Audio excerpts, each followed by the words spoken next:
quite the site, so there's a heck of a lot that has to be done with the information. And I'm going to give you just a very brief background to it, because what I really want to talk about, of course, is public engagement. We are only in our first fully funded year of a project where we were trying to digitize everything from Ur. And so our public engagement isn't huge yet, so I want to really just show some questions and the bit that we have done as a sort of experiment. So this, of course, is an aerial shot. I believe it's from 1931, and you can see just how much Sir Leonard Woolley excavated at this site. There are massive dump areas. You know, that's all his back dirt in these long trails. So the ziggurat is here. The ziggurat, of course, is huge, and he dug out all of these areas, and we can see just how much work he did. Now, he did publish it well for his day. There are about 10 volumes in the series, but he didn't publish everything, and there's a heck of a lot more questions that can be done, or can be investigated if that data gets out to people. So briefly, it was excavated for 12 years. It was sponsored jointly by the University of Pennsylvania Museum and the British Museum. And at the time, the laws had excavation materials divided, so half of it remained in Iraq with the newly formed Iraq Museum. The whole country of Iraq was being formed at this time, of course. And the other half was split between Philadelphia and London. So already the artifacts were split up, and even one context, for instance, a tomb, sometimes objects from that same tomb are split around the world. And if we can investigate them together, of course, as archaeologists, we want to reconstruct context wherever we can. That's true for archival material as well. The letters that came from the excavation are in archives in London and in Philadelphia and in Baghdad. And when we really look at all of these artifacts, we find out that about 40% of them have lost their connection to their field data. And that field data is really the core. It's the information that Woolley himself gathered. And yes, he tried to cover it in his publications, but all of it is not there, and it needs to be accessible, those primary records. So that's our real goal, is to digitally reunite everything from Ur. So if we can reinvestigate every object, photograph it, put it out there, connect it to any of the notes that were there, and to any of the field photographs, to the modern photographs, everything we've got, and we want it available for everyone. And so our audience is huge, and that's one of the big things that I'm going to try to address here, because obviously we have talked about identifying an audience. We want to share all of that data in a linked way with anything else that can connect, and of course, further the understanding of archaeology and of the site of Ur and Near East in general. So, one of our biggest questions right now, even at the end of this first year, which has been exploratory, is what do we call ourselves? Ur project is boring, you know, and if we're talking about engagement, well, what do we need? Something really flashy and fancy? Again, I think it depends on audience.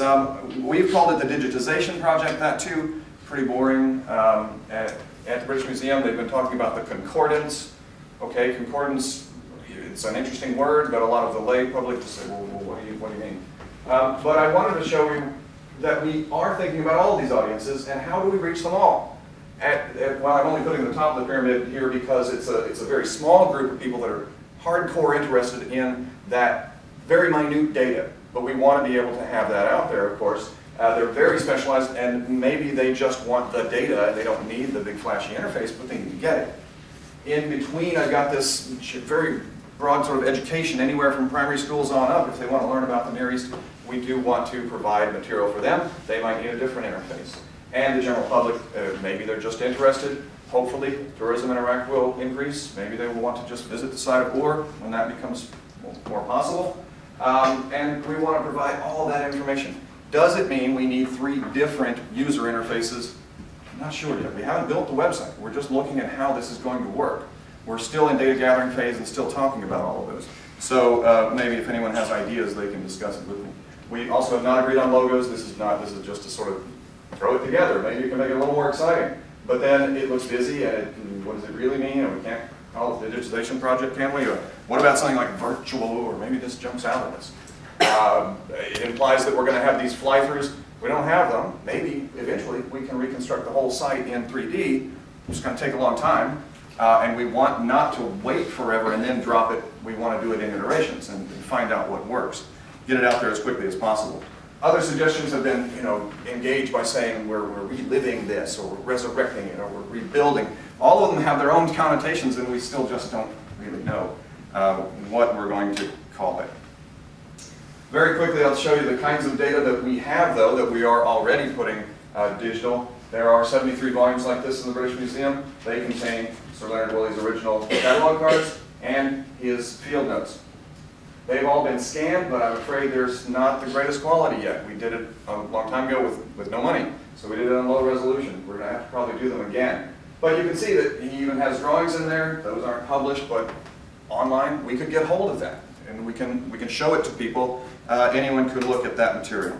So we've been entering all of these. We now have all of Woolley's catalog cards. 53 of those volumes are now into a joint database that will form the core of our eventual online presence.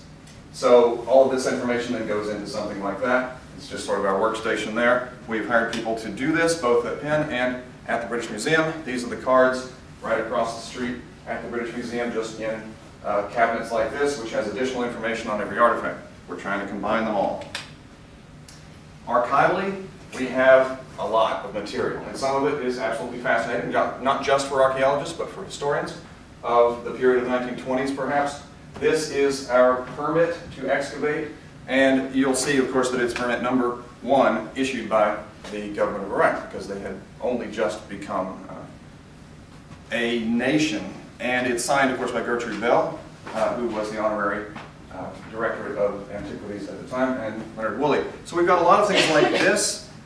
We could call up information on people of interest, not just artifacts or the ancient world. We can look at the more recent stuff. So for instance, this particular letter from 1921, when they were discussing the excavations, mentions people like T.E. Lawrence and Winston Churchill. It mentions the Cairo Conference there, which of course is creating Iraq. Well, I know I'm going off the quickly here, but I'm trying to get us to tea. So one of the things that we've done in order to try and engage people, even at this early stage in the data gathering, is try to crowdsource some of those letters and the field notes, get people to help us make that digitally searchable. I, of course, have people who are scanning the documents for me, but it takes a lot of time just to type them in to make them actually work. So I have created a site, and I only went live with it maybe 6-7 weeks ago, in the middle of September, and I put out 450 pages just to see if this could potentially work. And now I have 79 volunteers, and I've got 384 pages transcribed, which is, okay, maybe it doesn't sound like a whole lot, but it does show that it can work. I have a few very interested people who have done most of that work, and the rest of them just sort of come in and look at it.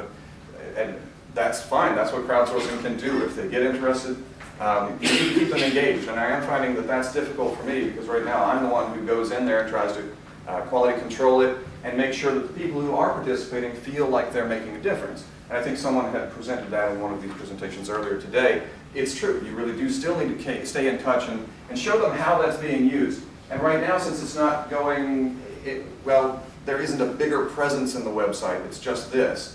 It's kind of up to me to try and keep them involved in understanding that, yes, they are helping. Now, I don't know if I can go live to it, so I went ahead and took a couple of screenshots of what this site looks like. It's orcrowdsource.org, and anyone can go there and look at any of the material that I put up so far. Just over 1,200 pages at the moment. And this is just a brief portion of it. They're separated into collections. So that first are the letters from the very early periods, and then we've got Max Mallowan's field notes, and then I've got several of Sir Leonard Woolley's as well. I haven't put them all yet because we're just sort of working with what we've got to see how this is going to work. Once you have found a particular object, I'll get back to the why I wanted to talk about audience again here in a second. But once you have got a particular field note card, for instance, this one I've zoomed in on it. So you can zoom in, you can move around, you can try to look at the handwriting more closely, and then of course you can type in what it actually says. And of course with handwritten notes we can't use the optical character recognition. We can do it on the typewritten one, but I've got a lot of typewritten stuff in there too. And I do find that most people right now are doing the letters because those are easier.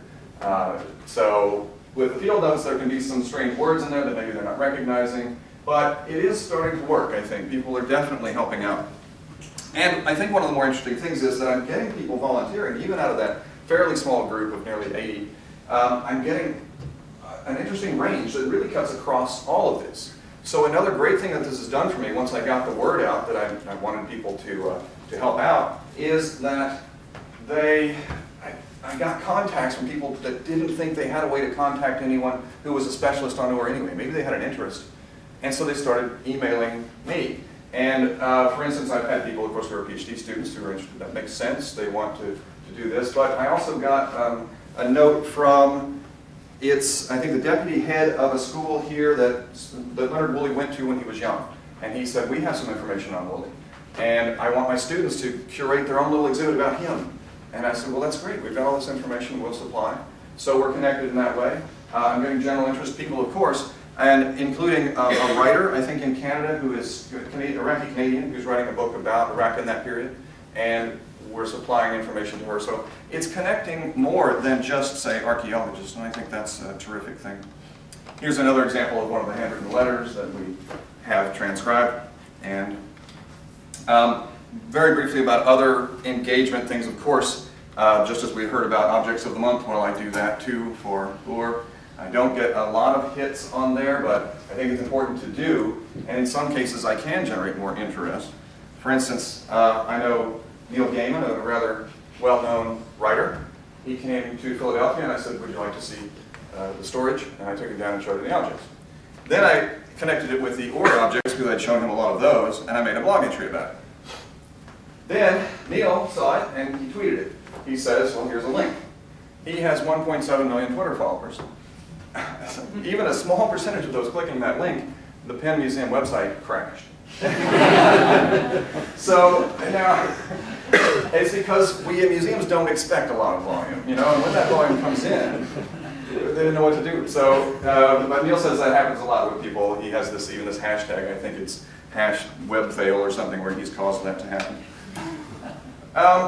So I don't know that we can always tie into that because my other, entries don't always get hit like that, and I'm not going to keep bothering him. Oh, can you tweet this again?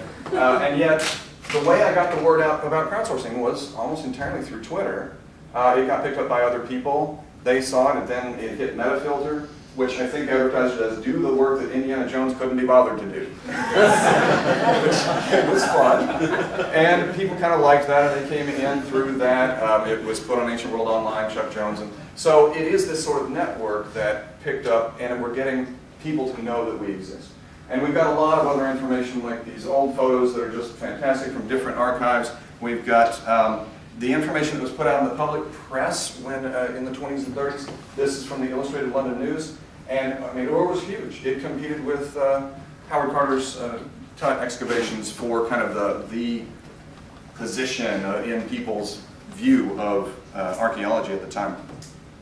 We have drawings, reconstructions, and things like that. Maybe we can eventually turn that into something like they've done for Giza, but it took them 10 years to do this for Giza, a complete 3D reconstruction and fly-throughs and all of that. Down the line, we can think about it, and that can engage people in a different way. But essentially, that's a very quick run-through of what I'm trying to do. And of course, if you have any thoughts during the discussions, let me know. There's my information. And of course, I should mention my colleague at the British Museum, particularly Birgit Helgestad, who is the curator for the York Concordance. So, thank you.